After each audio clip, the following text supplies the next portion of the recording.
السلام عليكم ورحمة الله وبركاته. الحمد لله نحمده ونستعينه ونستغفره ونؤمن به ونتوكل عليه ونعوذ بالله من شرور أنفسنا ومن سيئات أعمالنا. من يهده الله فلا مضل له ومن يضلله فلا هادي له. ونشهد أن لا إله إلا الله وحده لا شريك له. ونشهد أن سيدنا سندنا حبيبنا ومولانا محمدا عبده ورسوله الذي أرسله بالحق بشيرا ونذيرا وداعيا إلى الله بإذنه سراجا وقمرا منيرا. فقد قال الله تعالى في كلامه المجيد وفي فرقانه الحميد. فأعوذ بالله من الشيطان الرجيم. بسم الله الرحمن الرحيم. إنا أعطيناك الكوثر فصل لربك وانحر إن شانئك هو الأبتر.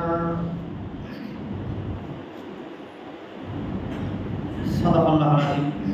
मुअज़्ज़ज़ मुहतरम हज़रत उलमा किराम,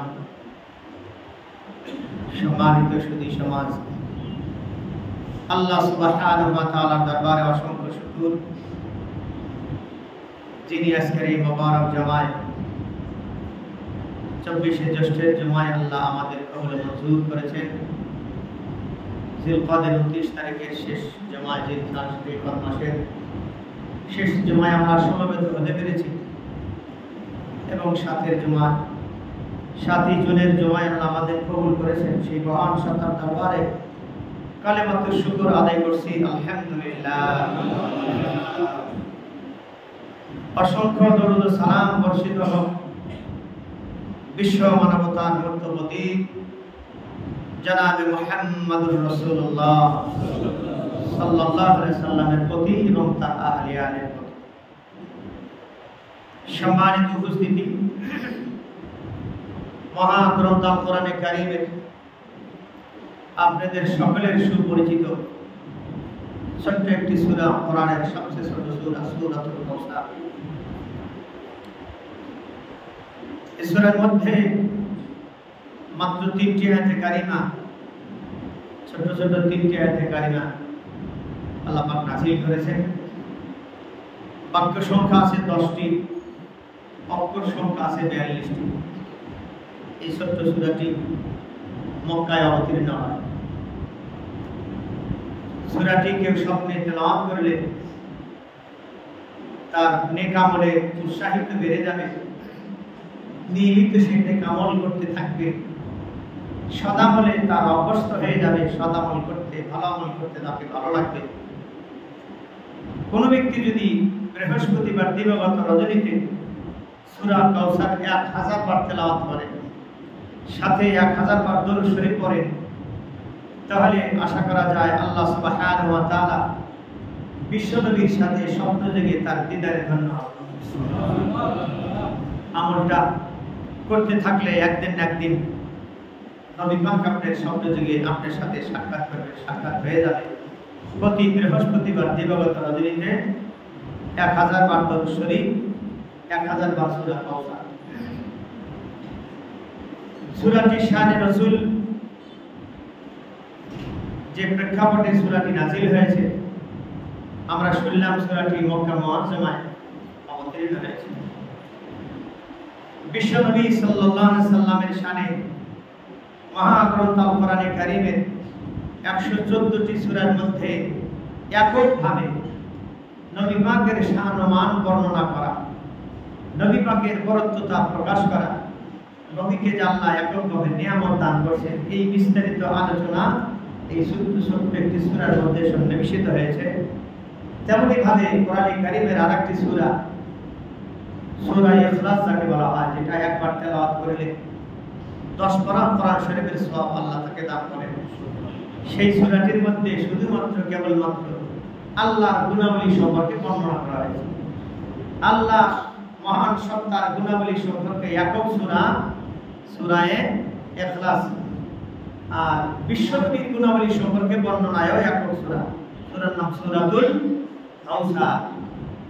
ইন্না আতাইনাকাল কাউসার, হে রাসূল নিশ্চয়ই আমি আপনাকে কাউসার দান করেছি,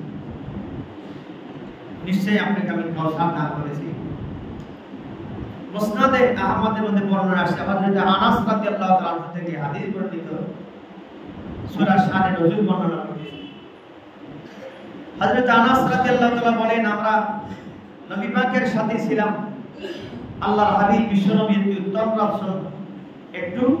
তন্দ্রাচ্ছন্ন হয়েছে, ঘুমন্ত ভাব যেটা হয়, তন্দ্রাচ্ছন্ন হওয়া, এই অবস্থায় হয়েছিলেন। কিছুক্ষণ পরে তিনি উঠে একটু মুস্কি হাসি দিলেন। আমরা যারা উপস্থিত ছিলাম বিশ্বনবীকে জিজ্ঞেস করলাম, ইয়া রাসূলুল্লাহ, আপনার এই মুস্কি হাসির কারণ কি? আল্লাহর পয়গম্বর তখন বললেন যে এই মুহূর্তেই আল্লাহ সুবহানাহু ওয়া তাআলা আল্লাহ আমার উপর একটি সূরা অবতীর্ণ করলেন, একটি সূরা নাযিল হলো।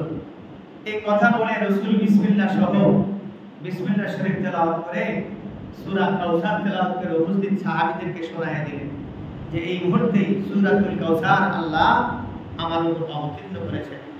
আসার কারণ হচ্ছে রাসূল একটু বিষণ্ণ ভাব ছিলেন, মনে একটু কষ্ট ছিল যে মানুষ খামাখা কোনো বিষয়, আপনিও দেখবেন যে অপরাধী আপনি, সেই অপরাধের কারণে যদি আপনি কেউ কিছু বলে, তাহলে আপনার কষ্ট লাগলেও ভিতরগত কষ্ট লাগবে না, কারণ আপনার মনে বলবে যে তুই তো ওই অপরাধী, ঠিক কিনা বলে? ওই ব্যথায় আপনি খুব একটা ব্যথিত হবেন না, যেহেতু সেই অপরাধে আপনি অপরাধী।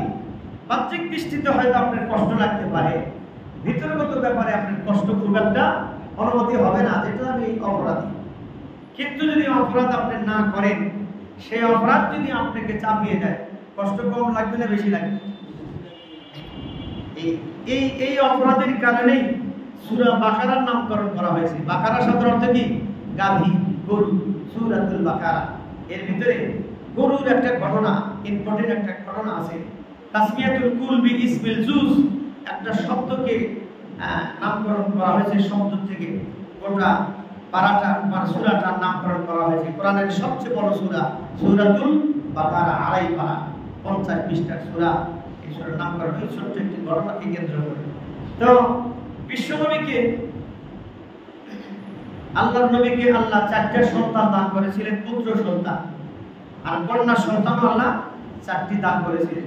বিশ্বনবীর সন্তান 17টি, অর্থাৎ ছেলে এবং মেয়ে মোট কয়জন ছিল? তাহলে 8 জন। কয়জন?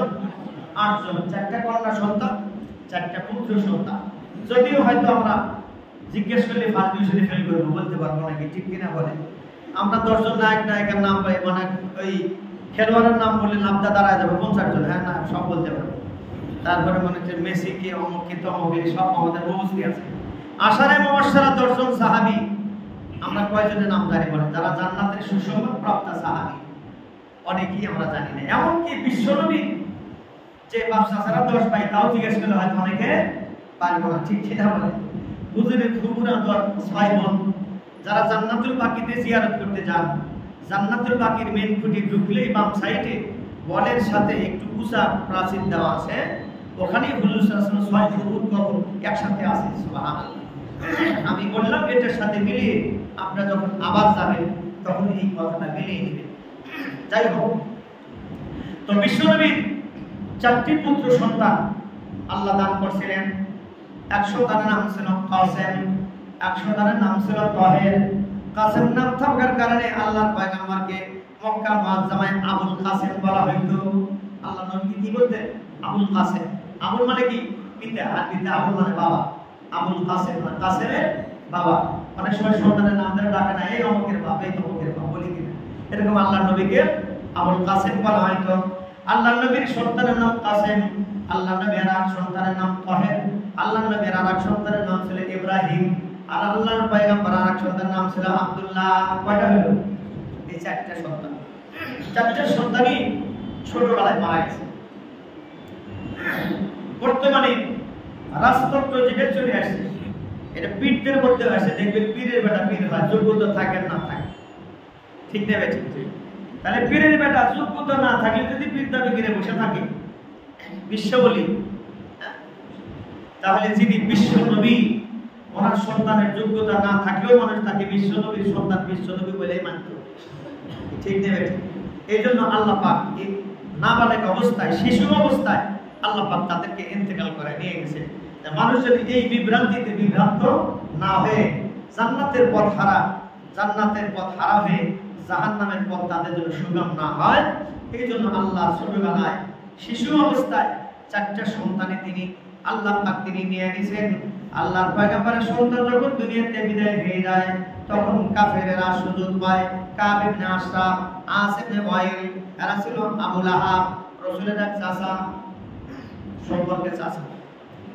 এরা হুজুর সাল্লাল্লাহু আলাইহি ওয়াসাল্লামের সন্তান ইন্তেকালের পরে এরা বলতেছে মুহাম্মদ আমি নির্বংশ হয়ে গেল, তার নাম নেওয়ার মতো আর নাম নিশানা নেওয়ার মতো পৃথিবীতে আর কেউ রইল না। সেজন্য সেই যুগের গালি শব্দ ছিল আবতার।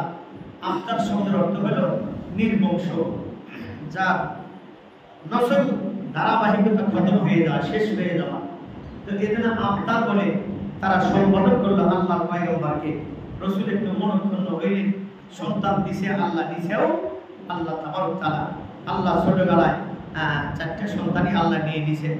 আর কন্যা সন্তান চারজন, একজনের নাম হলো জয়নব, আরেকজনের নাম হলো রুকাইয়া, আরেকজনের নাম ছিল কুলসুম, আরেকজনের নাম ছিল ফাতেমাতুজ জোহরা। কয়টা হলো? চারটা। মেয়েদের মধ্যে ধারাবাহিকভাবে দুইজন, হযরত ওসমান গনিকে কি বলা হয়? জিন্নুরাইন বলা হয়। জিন্নুরাইন অর্থ দুই নূরের অধিকারী। প্রথম রুকাইয়াকে বিবাহ করেছিলেন। তিনি যখন ইন্তেকাল করলেন, আল্লাহ রাসূল হযরত উম্মে কুলসুমকে হযরত ওসমান গনির সাথে আবার বিবাহ দিলেন। তারপরে তিনিও যুদ্ধের মাঝে এক যুদ্ধে সাথে নিয়ে গেলেন, তিনিও ইন্তেকাল করলেন। দুই মেয়ে ইন্তেকালের পরে রাসূল বলছিলেন যে আমার যদি আরেকটা কন্যা সন্তান থাকতো তাহলে সেটা আমি ওসমানের সাথেই দিতাম। সুবহানাল্লাহ, সুবহানাল্লাহ। আল্লাহ তাকে জিন্নুরাইন বলা হয়। যাই হোক, তো যখন কাফিরেরা এই সমস্ত অপবাদ দিয়া আবতার বলে অভিহিত করলো, আল্লাহ সুবহানাহু ওয়া তাআলা রাসূলকে সুসংবাদ দিলেন, সান্ত্বনা দিলেন। ইন্না আ'তাইনাকাল কাউসার, রাসূল আমি আপনাকে কাউসার নামক হাউজ দান করলাম, কাউসার দিলাম। না আ'তাইনাকাল কাউসার, আল্লাহ কাউসার দান করলেন, হাউজে কাউসার। হাদিস শরীফে আছে হাউজে কাউসার কেমন নহর আল্লাহ দান করলেন। মুসনাদ আহমদ আছে, আমাদের আয়েশা সিদ্দিকা বর্ণনা করেন হাউজে কাউসার সম্পর্কে 50 জন সাহাবী বর্ণনা করেছেন। 50 জন সাহাবী হলেন রাবী। হাউজে কাউসার আল্লাহ দান করেছিলেন ওই জান্নাতের নহরকে বলা হয়, যেই জান্নাতের নহরের পানি, হাউজে কাউসারের পানি দুধের চেয়ে বেশি সাদা আর মধুর চেয়ে বেশি মিষ্টি হবে। বেশ কস্তুরীর চাইতে বেশি সুঘ্রান্বিত। আল্লাহর পয়গম্বর যখন বেড়াতে গিয়েছিলেন হাউজে কাউসার, আল্লাহ দেখাইছিলেন বিশাল বড় ঘটনা। এর আগে আমার বেড়াতের ঘটনায় বর্ণনা হয়ে গেছে। আল্লাহর পয়গম্বর হাউজে কাউসার সম্পর্কে ফেরেশতা জিবরাইল জিজ্ঞেস করলেন। আল্লাহর নবী যখন জিজ্ঞেস করলেন হাউজে কাউসারের শুরু কোথায়, শেষ কোথায়, জিবরাইল বললেন হুজুর হাউজে কাউসার এরকম জান্নাতের এক জায়গায় ভিতরে গিয়ে চারটা নহর এক জায়গায় জমা হয়ে গেছে, কিন্তু শুরু কোথায় এটা জিবরাইল বলতে না বলতে ইতিমধ্যে একজন ফেরেশতার সামনে এসে হাজির। ফেরেশতা এসে বলে হুজুর জিবরাইলকে জিজ্ঞেস করেছে, জিবরাইল শুধু কাউসার এক জায়গায় জমা হয়ে গেছে নহর জান্নাত থেকে, জান্নাতীরা পান করবে এটা বলতে পারবে, কিন্তু শুরু কোথায় এটা জিবরাইল নিজেও জানে না। সুবহানাল্লাহ।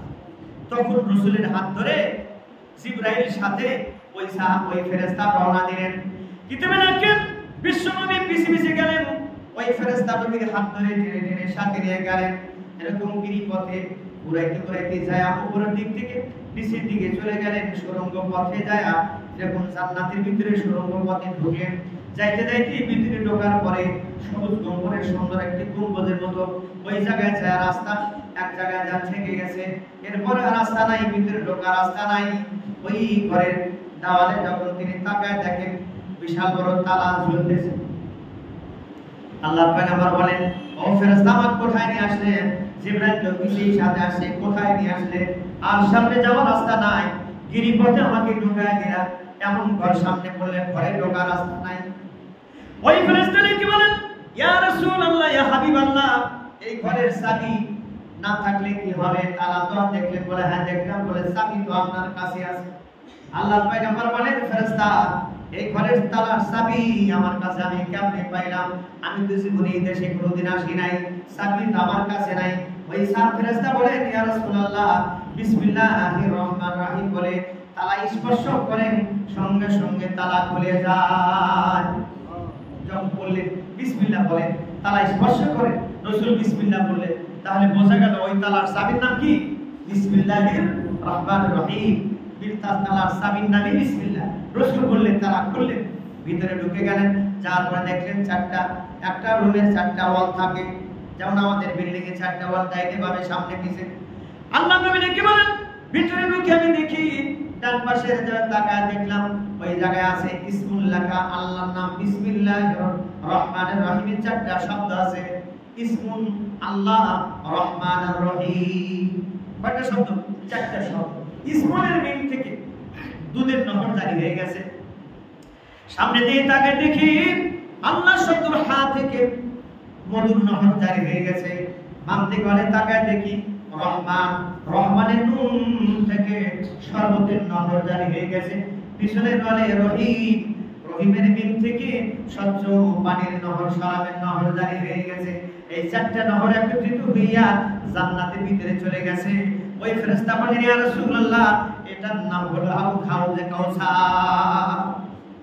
এই হাউজে কাউসার, এখান থেকে পানি সরবরাহ হচ্ছে, এই 4টা জিনিস এখান থেকে বের হচ্ছে। আল্লাহর পয়গম্বর দেখলেন, এরপরে যেই নহরে গিয়া এই 4টা একত্রিত হইয়া জমা হয়ে যাচ্ছে, যেই নহর প্রবাহিত হচ্ছে, আল্লাহর পয়গম্বর বলেন, ফেরেশতা আমাকে সেখানে নিয়ে গেলেন। আমি যা দেখি ওই নহরের দুই পাশে, ওই নহরের দুই পাশে জমরুদ, ইয়াকুত, মরওয়ার পাথরের তৈরি মিশক মতির তৈরি মাঝখান দিয়ে ঝর্ণা প্রবাহিত হচ্ছে। মিশক কস্তুরীর মতো ঘেরান, আর বিশাল বড় তাবু টানানো আছে। তাবুর ভিতরে এমন পানপাত্র রাখা আছে, এমন পানপাত্র রাখা আছে আকাশের নক্ষত্রের সমতুল্য। আকাশে যত তারকারাজি আছে, আর ওখানে যে খাওয়ার পানপাত্র যে গ্লাস আছে, তার পরিমাণও আকাশের ওই তারকারাজি সমান। সুবহানাল্লাহ। অসংখ্য উম্মত সেখানে সেটা পান করবে। বিশ্বনবী বলেন, তাকায় দেখি তার পাশ দিয়া পাখি বসে আছে, গলাটা বড় গ্রীবা লম্বা, গলাটা বড় লম্বা, সুদর্শন পাখি। আল্লাহর হাবিব বর্ণনা করলেন, আবু বকর ডেকে বলেন, ইয়া রাসূলুল্লাহ, বর্ণনা শোনার পর আল্লাহর পয়গম্বর বলেন, এত সুন্দর পাখি। হযরত আবু বকর বলেন, সুন্দর পাখি দেখতে অনেক সুন্দর হবে। আল্লাহর পয়গম্বর বলেন, আবু বকর, পাখিগুলো দেখতে যেমন সুন্দর হবে, খেতেও সেই পাখিগুলো এরকম সুস্বাদু হবে। সুবহানাল্লাহ। সেগুলি জান্নাতীরা খাবে, সেই পাখিগুলো খেতেও এরকম সুস্বাদু হবে। সুবহানাল্লাহ। তো নহর দেখলেন, আল্লাহর পয়গম্বর বললেন, এই হাউজে কাউসার, হাউজে কাউসার থেকে এক পেয়ালা যাকে পান করানো হবে, জান্নাতে প্রবেশের আগে আর তার কোনো বিভাষা লাগবে না। সুবহানাল্লাহ। আর বিভাষা লাগবে না।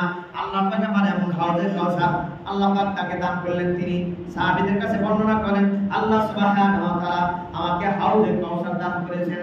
সম্মানিত উপস্থিতি, বিশ্বনবী সাল্লাল্লাহু আলাইহি সাল্লামকে এখানে 2টা সুসংবাদ করে 2টা শর্ত লাগানো হয়েছে। হাউজে কাউসার আমার পর দেওয়া নিয়ামত, আমি আপনাকে দান করলাম, আপনাকে 2টা কাজ করতে হবে।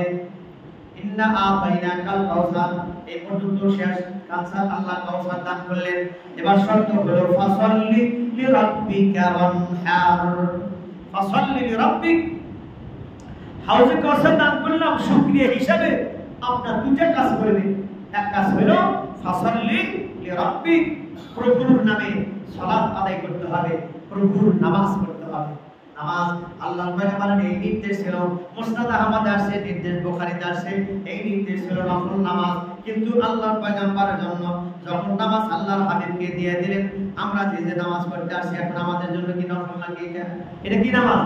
ফরজ নামাজ। আমাদের জন্য যত নামাজ এগুলি কি পাঁচ ওয়াক্ত নামাজ ফরজ। আল্লাহর হাবিবকে আল্লাহ পাক বললেন যে আপনি হাউজে কাউসার দিলাম, আর এই হাউজে কাউসার তারা পান করবে।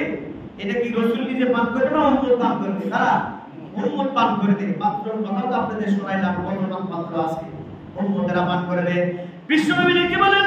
ওই হাউজে কাউসারের পাশে আল্লাহ যখন আমাকে নিয়ে যাবে, ওই সময় দেখা হবে অনেক লোককে হাউজে কাউসার থেকে নিয়ে এসে শোনায় দেওয়া হচ্ছে। আল্লাহ তাআলা মাদ্রাসার দরখাস্ত করবেন, আল্লাহ এরা তো দুনিয়ার জমিনে আমার উম্মত ছিল, আল্লাহ এদেরকে কেন সরায় দেওয়া হচ্ছে? এরা আমার উম্মত, এরা আমার উম্মত। আল্লাহ পাক বলবেন, হাবিব তুমি দুনিয়া থেকে চলে যাওয়ার পরে এরা দ্বীনের নামে নতুন কিছু আবিষ্কার করেছে, এরা বেদাতি হয়ে গেছে, এরা রাস্তা থেকে দূরে সরে যাওয়ার কারণে এরা তোমার অনুসারী থেকে দূরে সরে গেছে। এই জন্য ইসলামের মধ্যে বিশ্বনবী যাওয়ার পরে নতুন আবিষ্কার হবে, দ্বীনের নামে বহু ফিতনা দুনিয়াতে আসবে। আল্লাহ হাবিব সুসংবাদ দিয়ে গেছে যে ফিতনা আসবে, বিভিন্ন রকম ফিতনা উম্মতের উপর চড়ে বসবে। তো সম্মানিত উপস্থিতি, বলতেছিলাম দুটো শব্দ আল্লাহ লাগায় দিলেন, ফাসাল্লি লিরাব্বিক, আপনার প্রভুর নামে সালাত আদায় করেন, নামাজ পড়েন। এই যে আল্লাহ নির্দেশ দিলেন আল্লাহর হাবিবকে, এই নির্দেশ কিয়ামত পর্যন্ত উম্মতের জন্য বলবান যে তারা নামাজ পড়বে। আল্লাহর সেই নিয়ামত ভক্ষণ করার জন্য, সেই নিয়ামত পাওয়ার জন্য এক নম্বর শর্ত হলো কি করতে হবে? নামাজ আদায় করতে হবে। ফাসাল্লি লিরাব্বিক, এরপরে হলো ওয়ানহার, এরপরে হলো কুরবানি করা। দুই নম্বর কি? কুরবানি করেন। আগে নামাজ পড়েন, পরে কুরবানি করেন। আমাদের মধ্যে বহু লোক আছে, আমাদের মধ্যে অনেক লোক আছে, আমরা কুরবানি করি বিশাল বড় বড় গরু দিয়া। এই যে দেখেন মানুষ মারা গেলে সংবাদ পায়, আর গোরস্থানে যারা থাকে জানাজা পড়ার জন্য, কিন্তু ফরজ নামাজটা পড়ে নাই। আছে না নাই?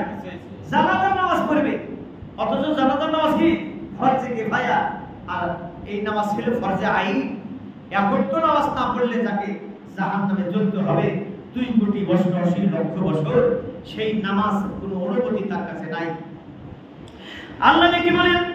ইন্নাস সামাআ ওয়াল বাসারা ওয়াল ফুআদা কুল্লু উলাইকা কানা আনহু মাসউলা। কিয়ামতের ময়দানে আল্লাহ তাআলা মানুষকে 3টা নিয়ামত দিবেন। এই 3টা নিয়ামত সম্পর্কে আল্লাহ জিজ্ঞাসা করবেন। এই 3টা জিনিস আল্লাহ পাকের দরবারে জিজ্ঞাসা হবে। আল্লাহ সুবহানাহু ওয়া তাআলা সূরা আরাফের 169 নম্বর আয়াতে বলেন, ওয়ালাকাদ জারানা লি জাহান্নামা কাসীরাম মিনাল জিন্নি ওয়াল ইনসি লাহুম কুলুবুন লা ইয়াফকাহুনা বিহা ওয়া লাহুম আ'য়ুনুন লা ইবসিরুনা বিহা ওয়া লাহুম আযানুন লা ইয়াসমাউনা বিহা উলাইকা কাল আনহামি বাল হুম আদাল উলাইকা হুমুল গাফিলুন। আল্লাহ সুবহানাহু ওয়া তাআলা বলেন, ওয়ালাকাদ জারানা লি জাহান্নামা কাসীরাম মিনাল জিন্নি ওয়াল ইনস। আল্লাহ কি বলেন? আমি জাহান্নামের জন্য অনেক জিন এবং ইনসান, মানব এবং দানব তৈরি করেছি। অনেক মানব আর দানব আমি সৃষ্টি করেছি জাহান্নামের জন্য। হাদিসের ভাষে আল্লাহ সুবহানাহু ওয়া তাআলা যখন একজন বান্দাকে আল্লাহ সৃষ্টি করেন, সৃষ্টি শুরুর একজন ফেরেশতা পাঠায় দেন। ওই ফেরেশতা সর্বপ্রথম 4টা জিনিস তার লিপিবদ্ধ করে।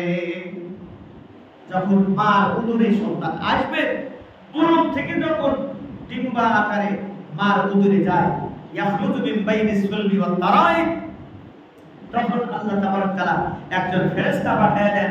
ওই ফেরেশতা 4টা জিনিস লিপিবদ্ধ করেন। 1 নম্বর হলো বান্দার রিজিক, 2 নম্বর হলো বান্দার হায়াত, 3 নম্বর হলো বান্দার আমল, আর 4 নম্বর হলো বান্দাটা নেককার হবে না বদকার হবে। এই 4টা জিনিস বান্দা দুনিয়াতে আসার আগেই লিপিবদ্ধ হয়ে যায়। কখন হয়? যখন সে ডিম্ব আকারে থাকে, ডিম্ব আকারে। তখন আল্লাহ অসংখ্য শুক্রকীট থেকে একটা শুক্রকীট ধরে আল্লাহর কুদরতে ফেরেশতার মাধ্যমে যখন পেটের ভিতরে ঢুকায় দেন, তখনই ওই ফেরেশতা এই 4টা জিনিস লিপিবদ্ধ করে। তার 1 নম্বরে কি? রিজিক। চিন্তা করছেন রিজিক কখন লেখা হয়েছে? আর সবচেয়ে বেশি ব্যস্ত মানুষ কিসের জন্য? রিজিকের জন্য। সবচেয়ে ব্যস্ত রিজিকের জন্য, ইনকামের জন্য। এত ব্যস্ত যে শত সহস্র কোটি টাকা জাতি সব টাকা পাইরা নিজের নামে করবে। আমি অনেক সময় উদাহরণ দেই যে রিজিক কিন্তু কামাইয়ের সাথে সম্পর্ক না, রিজিক হলো তকদিরের সাথে সম্পর্ক। কেমনে? উদাহরণ দিতে গিয়ে আমি অনেক সময় আপনাদের আর আগে উদাহরণ দিয়েছিলাম যে একজন ঠেলা মজুর, একজন রিক্সাওয়ালা, একজন কুলি যে কাজ করে, যে কষ্ট করে, সে মনে করেন দিনে 1000 টাকা কাজ করে। 1000 টাকার কাজ করে তার এত পেট ভরা ক্ষুধা যে এক বসায় সে 1 কেজি চালের ভাত খেতে পারে। 1 কেজি চালের ভাত 1 বসায় খাওয়া, এরকম বহু কৃষকও পারে যারা কষ্টের কাজ করে। এটা তেমন কিছু না। তখন কষ্টের কাজ করছি, ভাত কম দেখলে মেজাজ খারাপ হয়ে গেছে। আমার নিজের কথা বলছি।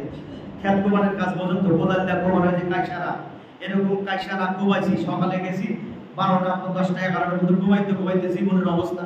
তখন ওই ভাত নিয়ে গেলে শুধু ভাত না, থাল সহ খাইতে মন চাইছে। কম দেখলে মেজাজ খারাপ হয়ে যায়। তাও খাইছি কি কাউরের চালের পান্তা ভাত, আর জমের মনে করেন গমের পান্তা ভাত, এরপরে আটার চাউল, এগুলি খাইছি। আপনার খাইছেন কিনা আমি জানি না, আমার কথা বলতেছি। আমি একজন গরিবের ছেলে, কৃষকের ছেলে, আমি খেয়েছি। এই কষ্ট যখন করছি তখন এরকম ক্ষুধা পেয়েছি। তাদের বুঝে আসছে যে যারা এই যে কুলির কাজ করে, ক্ষুধা আমার যেরকম লাগছে ওরকম ওদের ওই ভাবেই লাগে। তাহলে 1000 টাকা ইনকাম করে যদি 1 কেজি চালের ভাত খায়, আর যেই বেটা ও মনে করেন এইভাবে ছেলা দেয়া 1 খোসা দিয়া 1 লাখ টাকা ইনকাম করে অবৈধভাবে, তাকে কত কেজি চালের ভাত খাওয়া লাগবে? 1000 যদি 1 কেজি হয়, তাহলে 1 লাখে 100 কেজি চালের ভাত খাওয়া লাগবে কিনা? তার কথা মনে বুঝাইতে পারলাম।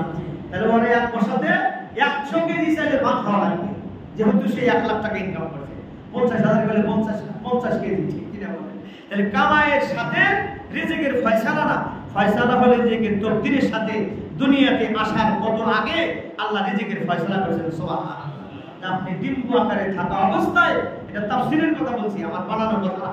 এই মুহূর্তে পড়ে আসলাম 20 মিনিট আগে, ওই আপনাদের শোনাই দিয়েছে মুসনাদ আহমদ থেকে হাদিস, সহিহ হাদিস বর্ণিত করা হয়েছে।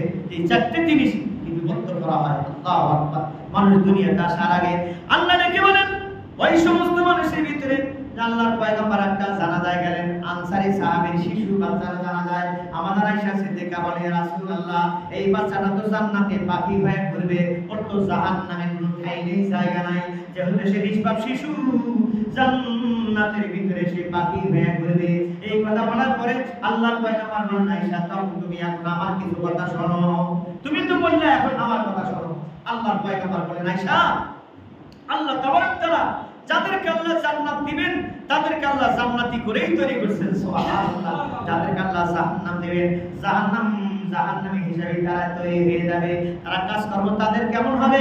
আল্লাহ কি বলেন, লাহুম কুলুবুন লা ইয়াফকাহুনা বিহা, তাদের অন্তর থাকবে সত্যটা বোঝার জন্য, কিন্তু তারা বোঝা শয়তানের মধ্যে থাকবে।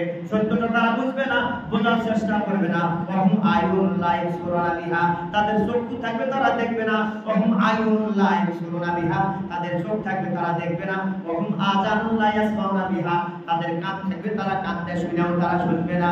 উলাইকা কাল আনআম, আল্লাহ পাক বলেন, এরা চতুর্পাশ জন্তুর ন্যায়। শুধু জন্তু নয়, বাহুম আদাল, এর চেয়ে আরো নিকৃষ্ট, এর চেয়ে আরো নিকৃষ্ট, আরো খারাপ। কার কথা? আল্লাহ পাকের কথা, কোরআনের কথা, আমার বানানোর কথা না। সূরা আরাফের 169 নম্বর আয়াত তালাশ করে আপনি খুঁজে দেখেন। তাহলে আপনি যখন বের করবেন 9 নম্বর পারায়, আপনি দেখবেন ওই জায়গায় ব্যাখ্যা বিশ্লেষণের লেখা আছে। সব কথা বিস্তারিত বলা আমার হাতে তো সময় নাই। আল্লাহ পাক বলেন, ওরা তাহলে হকটা দেখার পরে তারা হকের সত্যের পথে চলে না। আল্লাহ পাক জ্ঞান দিয়েছেন, তারা জ্ঞান দিয়ে এহসাস করে না, বোঝে না। আল্লাহ রাব্বুল আলামিন তাদের চক্ষু দিলেন, চোখ দিয়ে তারা এটা জাস্টিফাই করবে, যাচাই করবে, তারা দেখবে। আল্লাহ পাক বলেন, আল্লাহ ইবসুরুনা বিহা, আল্লাহ পাক বলেন, আমি তাকে দেখার জন্য চোখ দিলাম, অথচ সেই চোখ দিয়ে তারা দেখে না। আযানুল্লাহ ইয়াসমাউনা বিহা, আমি তাদের চোখ, আমি তাদের কর্ণ দিলাম, কান দ্বারা তারা শুনবে, এহসাস করবে, তারা সেটা সঠিক সিদ্ধান্ত নেবে। তাও তারা নেয় না। উলাইকা কাল আনআম, এরা হলো চতুর্পাশ জন্তু, এরা জানোয়ারের মতো। আল্লাহ জানার উদাহরণ দিলেন। আল্লাহ পাক বলেন, যে ব্যক্তি নামাজ পড়ে না, সে ব্যক্তি নামাজ পড়ে না, সে তো জানোয়ার, সে তো জানোয়ার। আল্লাহ পাক বলেন শুধু জানোয়ার না বালহুম আদাল, জানোয়ারের চাইতে সে আরো খারাপ, আরো নিকৃষ্ট, উলাইকা হুমুল গাফিলুন, সে হলো কাফের আর তা সে আরো নিকৃষ্ট। বলে জানোয়ারের মধ্যে যে স্বভাব ওই ব্যক্তির মধ্যে সেই স্বভাব আছে। জানোয়ারের ভিতরে ক্ষুধার স্বভাব আছে, খাওয়ার স্বভাব আছে, আমার ভিতরে ক্ষুধার স্বভাব আছে, খাওয়ার স্বভাব আছে। জানোয়ারের ক্ষুধা লাগলে খায়, জানোয়ার তার মালিককে চেনে, আর আমি এমন জানোয়ার হইলাম আমি আমার মালিককে চিনলাম না। এরকম জানোয়ার আছে, মনে করেন এরকম জানোয়ার বহু আছে। গরুকেও জানোয়ার বলা হয়, গাভী আপনার জানোয়ার, ওকে যদি ঠিক মতো খেতে দেন তাহলে আপনার বাড়ি ছেড়ে সে যাবে না, আপনি অনুকরণ করবে। এমনকি বিশেষ একটা ছোট্ট একটা জানোয়ার যার নাম হলো বিড়াল, বিড়ালকে যদি আপনি ঠিক মতো খেতে দেন আপনার বাড়ি ছেড়ে বিড়াল যাবে না, ঠিক কিনা বলেন? কুকুর একটা জানোয়ার, নিকৃষ্ট প্রাণী, নাজাসাতুল আইন। কুকুর এমন একটি জানোয়ার, প্রভু ভক্ত আল্লাহ নবী লিখতেছেন কুকুরের মধ্যে 7টা স্বভাব আছে। এই 7টা স্বভাব যদি কোনো মানুষের ভিতরে ঢুকিয়া যায়, আল্লাহ নবী বলেন ওই লোকটা আল্লাহ নবী হইয়া সে কবরে যাবে। কুকুরের স্বভাব যদি ওই লোকটার ভিতরে ঢোকে তাহলে সে আল্লাহ নবী হয়ে কবরে যাবে। সুবহানাল্লাহ। কুকুরের 3টা ভালো গুণ আর 3টা খারাপ গুণ। ভালো গুণের মধ্যে 1 নম্বর গুণ হলো সে প্রভু ভক্ত হয়। কুকুর কি হয়? প্রভু ভক্ত হয়। একদিন যদি আপনি ওকে ঠিক মতো খাওয়ান, 5 দিন না দিলেও আপনার বাড়ি ছেড়ে যাবে না, ওকে পিটান দিলেও যাবে না, ঘুরে ঘুরে আপনার বাড়িতে থাকবে। আল্লাহ পাক বলেন একটা পশু, একটা জন্তু, একটা জানোয়ার, সেও তার মালিককে চেনে। আর তুমি কত বড় নাফরমান, ইন্নাল ইনসানা কাফুরা, তুমি কত নাশুকুর, কত নেমো খারাপ জানি তোমার, কত অসংখ্য নাজ ও নিয়ামত তোমাকে দিলাম, যেই ফসল যেই সময় যে মৌসুম সেই মৌসুমে সেই ফল ফুল তোমাকে খাওয়াইলাম, অথচ তুমি কত বড় নাশুকুর, তুমি আমার শুকর আদায় করলা না। ফাসাল্লি লিরাব্বিক, আমি তোমাকে নির্দেশ দিলাম তোমার প্রভুর নামে নামাজ পড়ো, আর আযান হলে তুমি বাহিরে গুরগুর করো। আছে না? আল্লাহ পাক বলেন ফাসাল্লি লিরাব্বিক, নামাজ পড়ে না, রমজান শরীফ যায় না, নামাজের দাঁড় ধরে না, রোজা রাখে না, যাকাত দেয় না, হজ করে না, কুরবানির সময় আসলে হারাম টাকা দেয়, 5 লাখ টাকা দেয় গরু কিনা, সবার আগে গরু, ওই সবার আগে গরু দেখায়, আহারে সবচেয়ে বড় গরু কিনলাম, দামি জামা পইরা, দামি পাঞ্জাবি পইরা সবার সামনের কাতারে গিয়ে বসে, সামনের কাতারে বলে খুব দামি লোকটা 5 লাখ টাকা কুরবানি দিবে, জামা বড় দামি, পোশাক বড় দামি। আর আল্লাহ পাক বলেন ফাসাল্লি লিরাব্বিকা, আগে আল্লাহর তুমি নামাজ আদায় করো, ওয়ানহার, তারপরে তুমি কুরবানি করো। আগে কি নামাজ পড়ো, 5 ওয়াক্ত নামাজ, তারপরে কুরবানি। আল্লাহ পাক বলেন যে বালহুম আদাল, এরা চতুষ্পদ জন্তুর চেয়ে আরো নিকৃষ্ট। কুকুর শুকুর যত আছে সব চতুষ্পদ জন্তু। আল্লাহ পাক এদের সাথে উদাহরণ দিয়ে বলছেন বালহুম আদাল, এরা ইচ্ছে আরো নিকৃষ্ট। উলাইকা হুমুল গাফিলুন। আল্লাহ পাক তার পরের আয়াতে বলেন ওয়ালিল্লাহিল আসমাউল হুসনা ফাদউহু বিহা। কুরআনে কালাম আছেন, তার পরের আয়াতে আল্লাহ পাক বলেন আল্লাহর সুন্দর নাম, যে নামে ইচ্ছা সেই নাম ধরে তোমরা আল্লাহকে ডাকো, তোমরা নাফরমান হয়ো না। এজন্য আল্লাহর এই যে কুরবানির কথা স্মরণ হলেই মনে হয় কুরবানি কে দিয়েছিলেন? সাইয়েদনা ইব্রাহিম খলিল। সুবহানাল্লাহ। আল্লাহর মনোনীত বান্দা। আল্লাহ পাক বলেন ওয়াজআলনা লিল মুত্তাকিনা ইমামা, আল্লাহ যাকে মুত্তাকিদের ইমাম বানায় দিয়েছেন। সুবহানাল্লাহ। যাকে আল্লাহ নেতা বানায় দিয়েছেন, যাকে আল্লাহ মুসলিম জাতির নেতা বানায় দিয়েছেন, মুসলিম জাতির পিতা বানায় দিয়েছেন, তিনি দিয়েছেন কুরবানি। আর কুরবানি কি দিলেন? 86 বছর বয়সে বৃদ্ধ অবস্থায় রব্বি হাবলি মিনাস সালিহিন, আল্লাহর কাছে তাহাজ্জুদে দোয়া করলেন, আর দোয়ার ফসলে আল্লাহ সন্তান দিলেন ইসমাঈলকে। আর এই ইসমাঈল যখন ফালাম্মা বালাগা মাহু সায়া, বাবার সাথে যখন একটু হাঁটাচলা করতে পারে, যেই সন্তান পেশাব পায়খানা করে, আর ওই সময়টা যখন অতিবাহিত হয়ে একটু বড় হয়ে যখন 2-4 বছর বয়স হয়, একটু হাত ধরে বাজারে যেতে পারে, দোকানে যেতে পারে, তখন তার প্রতি মায়া কমে না আরো বাড়ে। দেখলেই মায়া লাগে। যে দেখে সেই আদর করে, যে দেখে সেই এটা কিনে দেয়, ওটা কিনে দেয়, সে দেখে সেই করে নেয়, তার প্রতি তার মায়া মহব্বত অনেক বেড়ে যায়, বহুগুণে বৃদ্ধি পেয়ে যায়। আর ওই সময় আল্লাহ পাক আবার নির্দেশ দিলেন তুমি তোমার সন্তানকে কি করো? কুরবানি করো। সুবহানাল্লাহ। আল্লাহ নির্দেশ দিলেন। তাহলে কুরবানি যিনি করলেন তিনি সাইয়েদনা ইব্রাহিম, আর যিনি কুরবানি হয়ে গেলেন তিনি সাইয়েদনা ইসমাঈল আলাইহিস সালাম। তিনিও আল্লাহর পয়গম্বর নবী, তিনি নিজেকে সঁপে দিলেন জাতির জন্য, উম্মার জন্য তিনি কুরবানি হয়ে গেলেন। এজন্য কুরবানি আসলে তাহলে সবচেয়ে যে আদরের বস্তু, সবচেয়ে মহব্বতের বস্তু, সেটা কুরবানি দেওয়া। আর আমাদের কুরবানি হলো যার যত বেশি টাকা তো যাক আছে, গোস্ত আবার কি পরিমাণ খাবে, এই জন্য কষাই সাথে নিয়ে আবার মাইকা দেখা লাগবে যে গরুটা কয় মন ওজনের হইল। আর কুরবানি দেওয়ার পরে মাথা চুল করবে, হারে গরুটা কিনা ঠকাই হয়েছে রে, গরুটা 5 মন হওয়ার কথা ছিল 4 মন হয়েছে। এরকম আহম্মদ সমাজে আছে না নাই? দিয়ে এটা কি কুরবানি হলো না গোস্ত খাওয়া হলো? কুরবানি হলো। তাহলে গোস্ত খাওয়ার জন্য এটা নির্ণয় ছিল আমার বাবা হলো গোস্ত অবশ্যই বলে আবার আফসোস করতেছে যে গোস্ত আমার কম হলো, আস্তাগফিরুল্লাহ। এটা তার কুরবানি হলে গোস্ত খাওয়া হয়। তাহলে গোস্ত খাওয়ার জন্যই যদি কুরবানি দেওয়া লাগে তাহলে সারা বছরই তো আসলে কুরবানি দিলে কুরবানি দেওয়া লাগবে কেন? কি এজন্য সম্মানিত উপস্থিতি, কথাগুলো খুব আক্ষেপের সাথে দুঃখের সাথে আপনাদের বলতেছি, আপনার কথাগুলো খুব খেয়াল করে শোনেন। কথাগুলো সবার জন্য কথাগুলো যারা কুরবানি দিবেন তারা বুঝে শুনে কুরবানি দেন এবং তারা বোঝেন যে কুরবানি কি জিনিস দ্বারা দেওয়া হয়েছে আর কুরবানি কে দিয়েছেন। আপনি সাইয়েদনা ইব্রাহিম, আপনি যখন কুরবানি দিলেন ওই মুহূর্তটা আপনি ইব্রাহিম, আর আপনি যাকে কুরবানি দিয়েছেন ওটা কিন্তু ইসমাইল। কথা ঠিক না ব্যাঠিক? সেই মুহূর্তে আপনি কুরবানি দিতেছেন, সেই মুহূর্তটা ওই দিনের সবচেয়ে বেশি আল্লাহর কাছে পছন্দনীয় ইবাদত হলো রক্ত বাহায়া দেওয়া। রক্ত কুরবানির দিনের সবচেয়ে আল্লাহর কাছে পছন্দের ইবাদত হলো যে পশুর রক্ত জমিনে পড়ার আগে আল্লাহর কাছে সেই ইবাদত কবুল হয়ে যায়। সুবহানাল্লাহ। সবচেয়ে পছন্দের ইবাদত, আল্লাহর নৈকট্য লাভের ইবাদত হচ্ছে কুরবানি করা।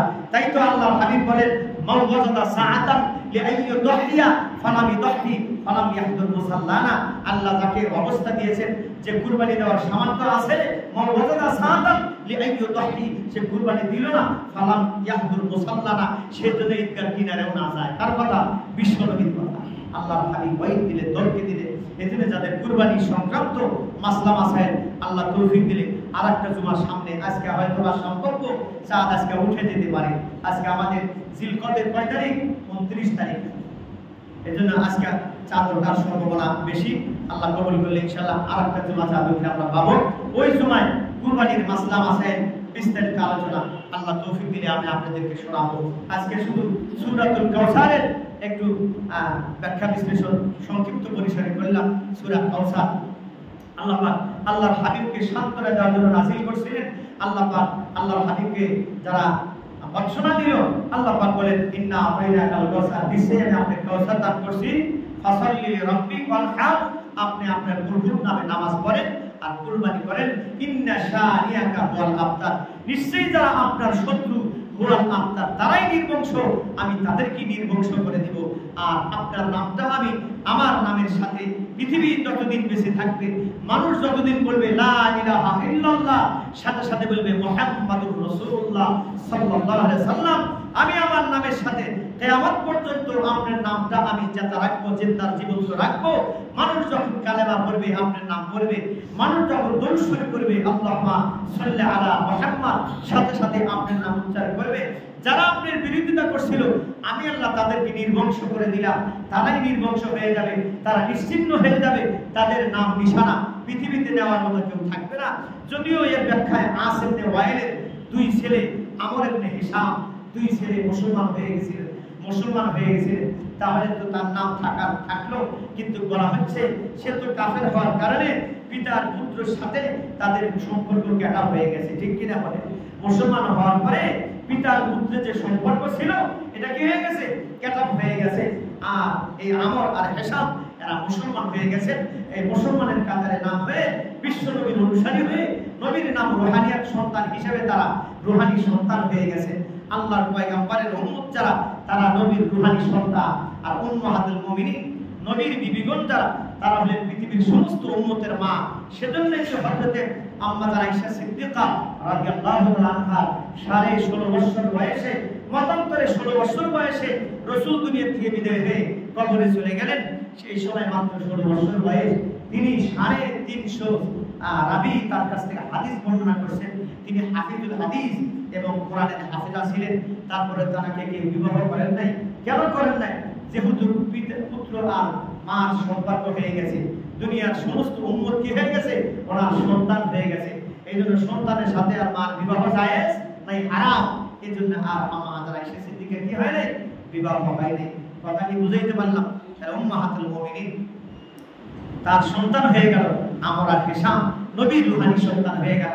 নবীর নাম জপবে, কিয়ামত পর্যন্ত পৃথিবী যতদিন থাকবে নবীর নাম নিতে থাকবে মানুষ। আল্লাহর নামের সাথে সাথে নবীর নামও মানুষ জপবে। আল্লাহ পাক তাই সংবাদ দিয়ে দিলেন, হে রাসূল, আপনার মনে কষ্ট নেওয়ার কিছু নাই। পৃথিবীর সমস্ত মানুষ নিশ্চিন্ন হয়ে গেলেও আপনার নাম সর্বঙ্গে উচ্চ থাকবে। আমি আপনাকে সবচেয়ে বড় একটা নিয়ামত দিলাম। এই নিয়ামত হলো যে আপনার নাম আমার নামের সাথে সম্পৃক্ত করে দিলাম।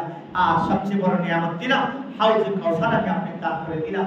যে হাউজে কাউসার আমি আপনার উম্মতের জন্য বরাদ্দ করলাম, এক পেয়ালা পানি পান করলে জান্নাতে যাওয়ার আগ পর্যন্ত তার আর বিভাষায় থাকবে না। সুবহানাল্লাহ। এই নিয়ামত দান করলাম, আর এই নিয়ামতের শুকর আদায়ের জন্য আপনি দুটা কাজ করবেন। একটা হলো নামাজ পড়বেন, 2 নম্বর হলো কুরবানি করবেন। এদের কিয়ামত পর্যন্ত আমাদের এই দুটো আমল, যে ওই নিয়ামত পাওয়ার জন্য, হাউজে কাউসার পাওয়ার জন্য আল্লাহর গোলামি, আল্লাহর দাসত্ব করা, 5 ওয়াক্ত নামাজ সর্ব অবস্থায় যেখানে থাকে সে অবস্থায় করা। নামাজ কোনো অবস্থাতেই মাপ নাই, নামাজ কোনো অবস্থাতেই মাপ নাই। নামাজের গুরুত্ব কত বেশি, ফুকাহে কেরাম মাসলার কিতাবে লিখছেন যে সমুদ্রের ভিতরে নৌকার ভিতরে নৌকা ডুবে গেছে, আপনি তখন হাবুডুবু খাচ্ছেন, নৌকা তো তলিয়ে গেছে। তাহলে ওই সময় যে বিপদ, যে সময় নৌকা ডুবে গেছে আপনি নদীর মধ্যে ভাসতেছেন, এটা কেমন বিপদ আপনি মনে করেন? এটা কত বড় বিপদ বলে, মৃত্যু চোখের সামনে দেখতেছেন, ঠিক কিনা বলে? এটা সবচেয়ে বড় বিপদ না? ওই বিপদের সময় যদি দেখেন যে জোহরের টাইম আযান হয়ে গেছে, মনে হয় 12:30 পার হয়ে গেছে, ওই ওয়াক্তের নামাজটাও আপনার জন্য মাপ নাই, ওই নামাজটাও মাপ নাই। কি করবেন? ওই অবস্থায় পানির মধ্যে ভাসমান অবস্থায় ইশারার মাধ্যমে কল্পনা করে নামাজটা পড়ে নেবেন। সুবহানাল্লাহ। এই হলো নামাজ। এর এত গুরুত্বপূর্ণ। সেজন্য রাসূল বলেন ফাসাল্লি লিরাব্বিক, রাসূলকে আল্লাহ নির্দেশ দিলেন আপনার প্রভুর নামে আপনি নামাজ পড়েন। কত গুরুত্বপূর্ণ নামাজ।